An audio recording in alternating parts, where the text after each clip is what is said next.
Pozdrav svim vinogradarima i zaljubljenicima vinove loze. U današnjoj video prezentaciji govorimo o sorti vinove loze Lamborghini.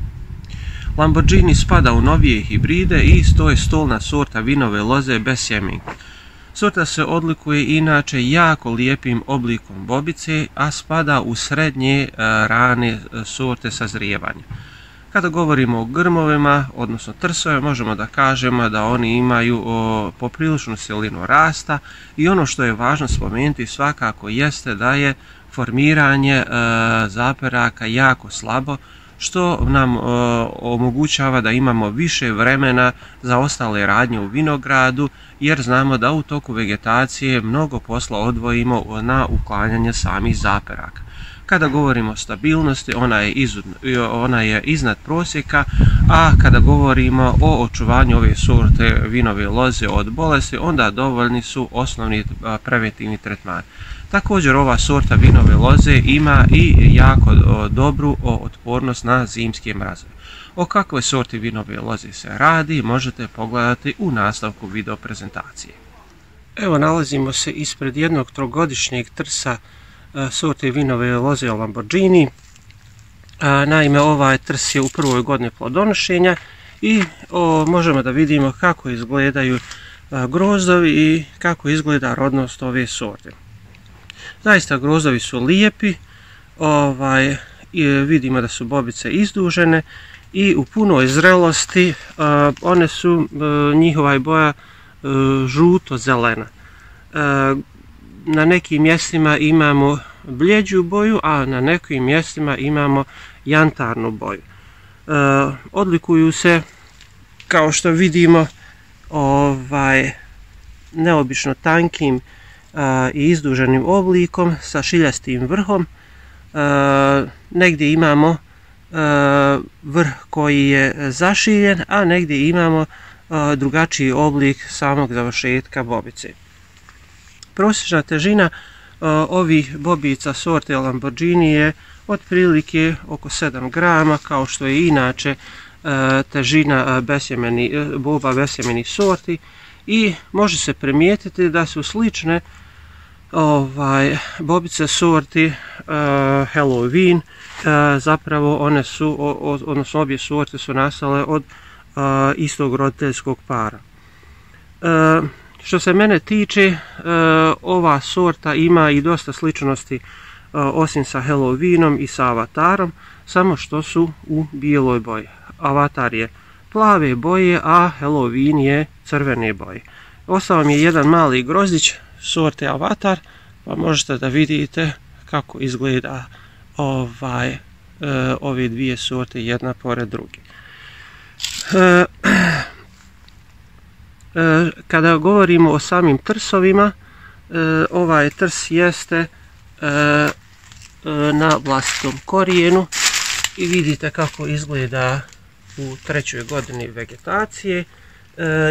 Možemo sigurno potvrditi da trsovi vinove loze, odnosno da sama sorta spada u sorte vinove loze silnog rasta, što znači da se sam uzgojni oblik brzo formira.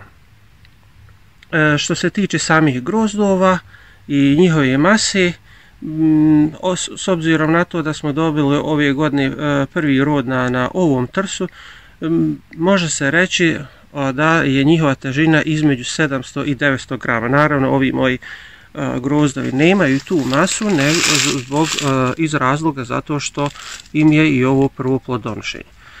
Kada govorimo o samoj pulpi, možemo kazati da je ona srednje gustoće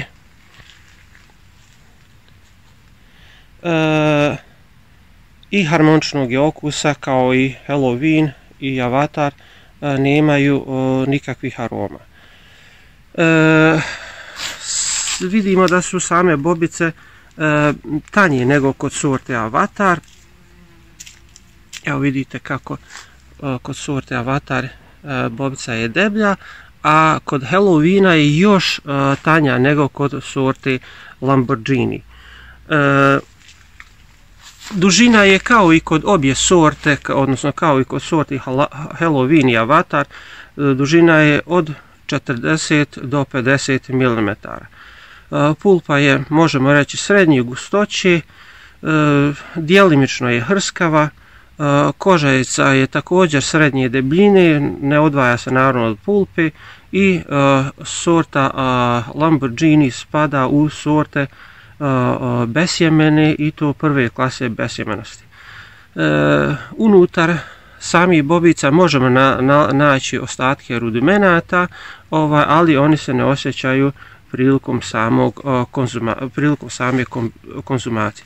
Kada gledamo grozdove, oni su srednje gustoće, jel tako, nisu nabijeni, što je svakako dobro. Nemamo tu nikakvih poslova oko toga da radimo proređivanje grozdova, nego ostavljamo onako kako jeste. Može se ostaviti i po 2 grozda po jednom lastaru, jer prosječna težina ovih grozdova je, kao što je navedeno, između 700 i 800 grama, tako kada imamo trsovu u 3. ili 4. godini vegetacije i više, onda neće biti problem da takve grozdove ostavimo i po 2, odnosno da ostavimo i po 2 grozda po jednom izdanku. U svakom slučaju, sorta Lamborghini se potpuno slaže sa ove dvije navedene sorte koje smo spomenuli i s obzirom na to da imamo jednu crvenu i jednu plavu sortu izdužene bobe, nedostajala bi nam i ova sorta koja ima bijelu boju, a sve 3 sorte su besjemene sorte.